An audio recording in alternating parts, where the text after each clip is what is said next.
Hello everyone, in this video I will show you how you can add tracking ID to your FBM orders.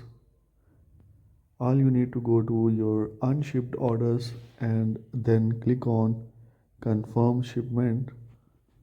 An order page will be open.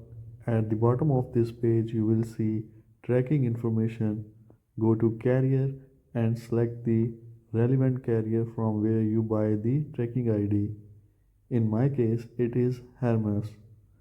Then go to delivery service and select the relevant service. In my case, it is next day. Then add tracking ID in tracking ID. In the last, click on confirm dispatch. Your tracking ID is successfully updated in your order. Now you will see there is no order in unshipped orders. When you add tracking ID to your unshipped order, that unshipped order move to shipped order. Hope this video helped you. Thank you.